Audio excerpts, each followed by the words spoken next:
Hello aspirants. In today's session we will cover some of the portions of Indian polity. आज हम भारतीय राजव्यवस्था के बारे में कुछ चीजें बेसिक से पढ़ने की कोशिश करेंगे। इंडियन पॉलिटिकल स्ट्रक्चर कैसा हो या फिर भारत में किस प्रकार का गवर्नेंस मॉडल हो। जैसे ही भारत को आज़ादी मिली पोस्ट इंडिपेंडेंस, अब ये सारे के सारे लोग जो कॉन्स्टिट्यूएंट असेंबली का पार्ट थे, संविधान सभा के जो हिस्से थे, मेंबर्स थे, इन सभी ने इसको एक बहुत ही गंभीरता से लेने वाले विषय की तरह समझा। अब अलग अलग देशों से इन्होंने कुछ कुछ फीचर्स जो हैं वो बोरो किए और एक बहुत ही शानदार इंडियन कॉन्स्टिट्यूशन क्रिएट किया। भारतीय संविधान जो है, उस संविधान में कौन कौन सी कमेटीज थी, कौन कौन सी समितियां थी, उनके मेंबर्स कौन कौन से थे, जैसे ड्राफ्टिंग कमेटी के चेयरमैन डॉक्टर भीमराव रामजी अंबेडकर, ये सारी की सारी चीजें जो हैं वो हम कवर करेंगे कब, जब डिटेलिंग हम इसकी पढ़ेंगे। अभी के लिए मैं आपको पहले एक ब्रॉड फ्रेमवर्क बताता हूं और उसके बाद हम शुरुआती इन फीचर्स को फटाफट से देख लेंगे। अब हिस्टोरिकल बैकग्राउंड क्या हुआ?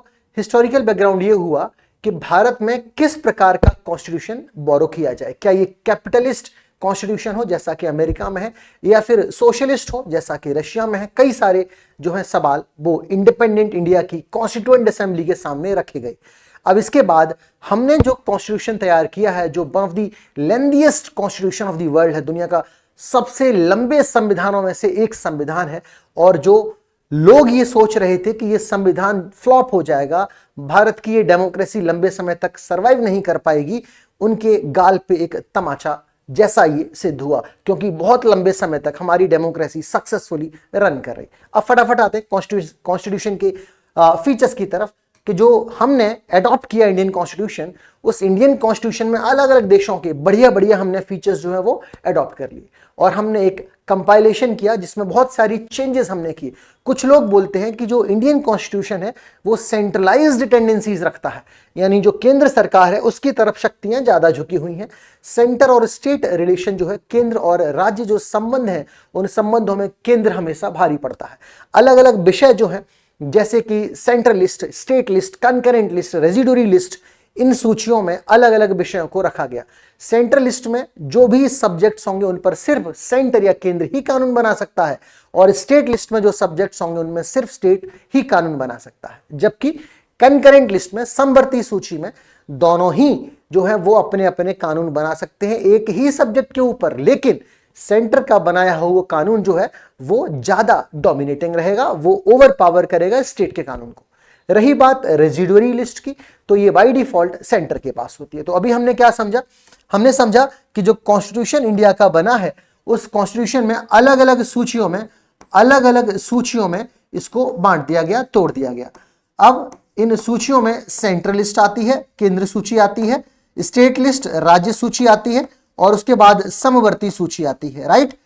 अब एक हमने पढ़ा रेजिडुअरी लिस्ट, तो ये जो सूची हुई, इस सूची को हम बाय डिफॉल्ट सेंटर के पास रखते हैं। ये तो हुई एक बात।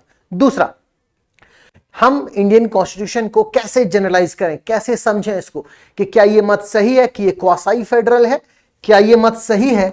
क्वासाई का मतलब हुआ इट इज हाफ फेडरल, कि भाई फुल्ली फेडरल नहीं है, ये संघीय नहीं है। संघीय जो है इसका मतलब हुआ सेंटर और स्टेट रिलेशनशिप किसके अकॉर्डिंग? अमेरिकन कॉन्स्टिट्यूशन के अकॉर्डिंग, राइट। यहां पर हमारे पास क्या है? इंडिया में an indestructible union with destructible state, ये हुई एक परिभाषा कि भारत में जो यूनियन है वो नहीं टूट सकती, जबकि राज्य को तो तुम तोड़ सकते हो, कई राज्यों को जोड़कर एक राज्य बना सकते हो। यानी जो इंटरनल टेरिटरी है इंडिया की बॉर्डर्स की, इंडियन बॉर्डर्स के अंदर तुम कोई भी परिवर्तन कर सकते हो। 2, 4, 6 राज्यों को तोड़कर एक बना दो संगठित राज्य बड़ा, या फिर एक राज्य को तोड़कर कई छोटे छोटे राज्य बना दो, राइट। तो इंडेस्ट्रक्टिबल यूनियन है विद डिस्ट्रक्टिबल स्टेट्स, स्टेट्स टूट सकते हैं, यूनियन नहीं। ये हुई दूसरी बात। तीसरी बात ये कि जो मेन ढांचा है वो गवर्नमेंट ऑफ इंडिया 1935, भारत सरकार अधिनियम, गवर्नमेंट ऑफ इंडिया एक्ट 1935, ये जो है ये भारत का जो स्ट्रक्चरल पोर्शन है इंडियन कॉन्स्टिट्यूशन का, वो मोस्टली कहां से लिया गया है? Government of India 1935। तो हमारे पास यहां पे दो चीजें होगी कि भारत का जो संविधान बनाया गया है, जो हमने पॉलिटिकल स्ट्रक्चर अडॉप्ट किया है, उस पॉलिटिकल स्ट्रक्चर के पीछे एक बहुत बड़ा और विजनरी सोच है कॉन्स्टिट्यूशन मेकर्स का। तीसरी चीज, तो हम कैसे कंक्लूड करें इंडियन कॉन्स्टिट्यूशन है कैसा? ये इंडियन कॉन्स्टिट्यूशन हुआ सोए जेनेरिस। कैसा हुआ बेटा? सोए जेनेरिस। सोए जेनेरिस का मतलब है it is one of its own kind. इसका मतलब क्या हुआ कि भाई ना ये कॉन्स्टिट्यूशन किसी दूसरे देश से मिलता है, ये अपने आप में एक अलग संविधान है, it is one of its own kind, right. अब बढ़ते हैं तीसरे फीचर की तरफ कि जो इंडियन कॉन्स्टिट्यूशन बना है उस कॉन्स्टिट्यूशन में कौन कौन से प्रोविजंस रखे गए, कैसे इसको आगे बनाया गया या फिर इसको तोड़ा गया।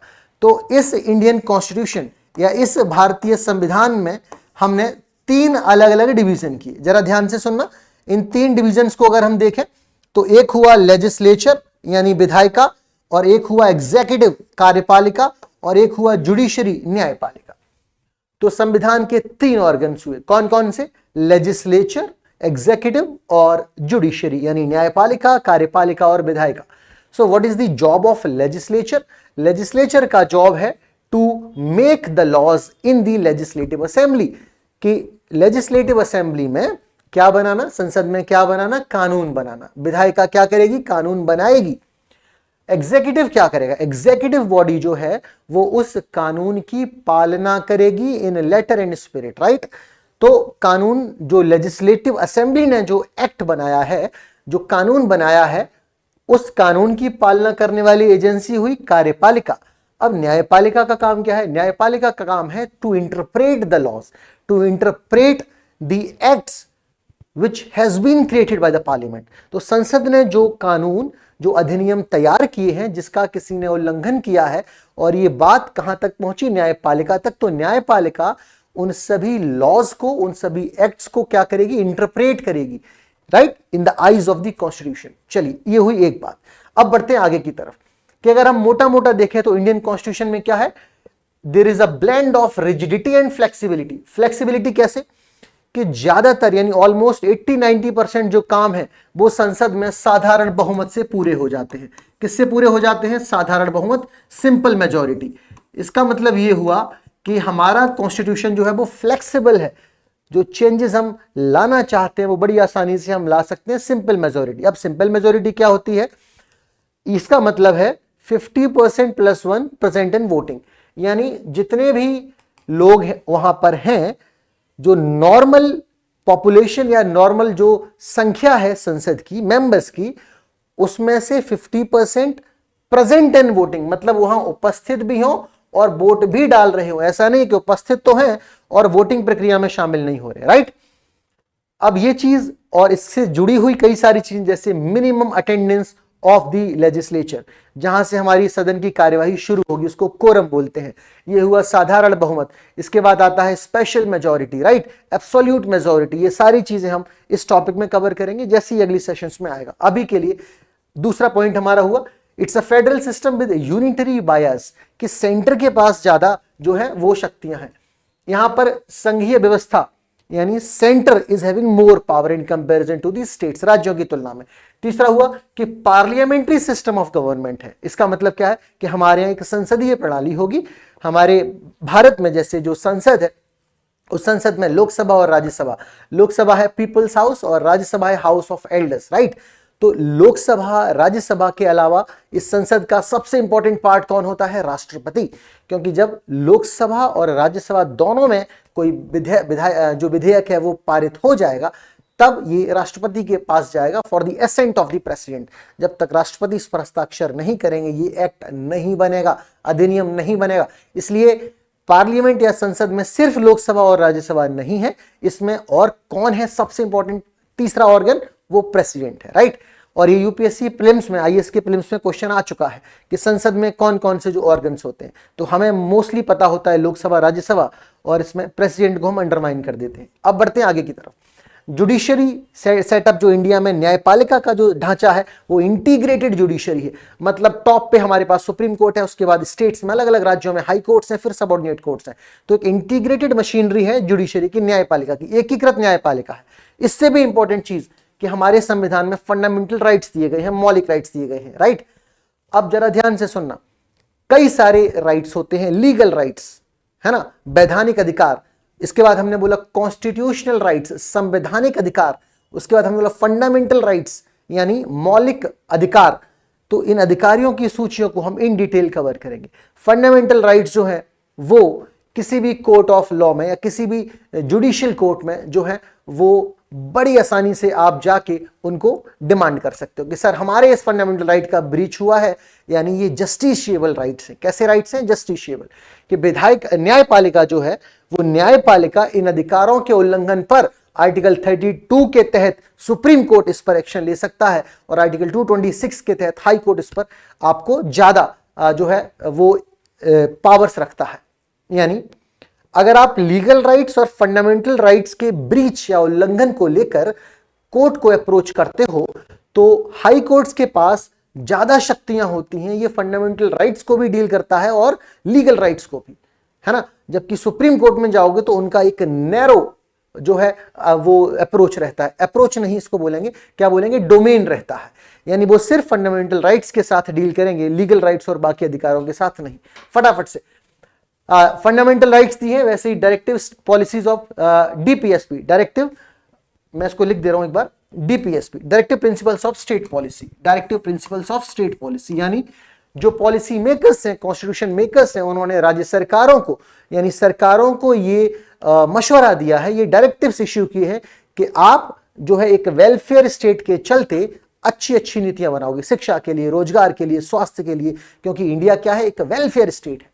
अब फंडामेंटल ड्यूटीज भी हैं, हमारे कुछ मौलिक कर्तव्य भी हैं। अगर हमें अधिकार मिलेंगे तो हमारे कर्तव्य भी साथ के साथ पैरेलली चलेंगे।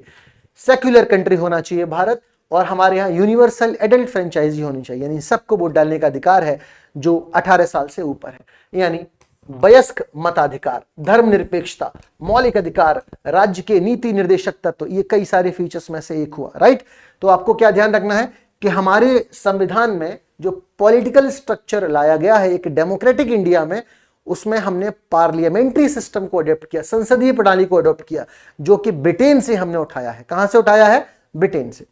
अब आगे की तरफ कुछ फीचर्स और, कि हमारा जो कॉन्स्टिट्यूशन है it is the longest written constitution, कि भारत का कॉन्स्टिट्यूशन जो है वो सबसे लंबा एक लिखित संविधान है। हमने अलग अलग देशों से अच्छे अच्छे फीचर्स जो है वो हमने उठाए और उठाने के बाद एक कंपाइलेशन किया, और उस कंपाइलेशन में हमने कई सारे चेंजेस लाए, उसको एक फ्लेक्सिबल स्ट्रक्चर दिया ताकि जो बेसिक चेंजेस और अमेंडमेंट्स हो वो सिर्फ साधारण बहुमत से आ जाए।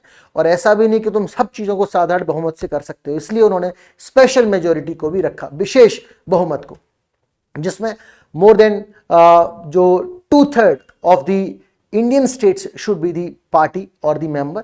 और यहाँ पर जो 2/3 मेजोरिटी वाली बात है, उस 2/3 मेजोरिटी को हम इन डिटेल कवर करेंगे इन अलग अलग मेजोरिटीज में, जिसको मैंने अभी बोला, स्पेशल मेजोरिटी, साधारण बहुमत, एब्सोल्यूट मेजोरिटी और सिंपल मेजोरिटी। बढ़ते हैं आगे की तरफ। इंडियन कॉन्स्टिट्यूशन में लगभग 12 शेड्यूल्स हैं और 448 आर्टिकल्स हैं।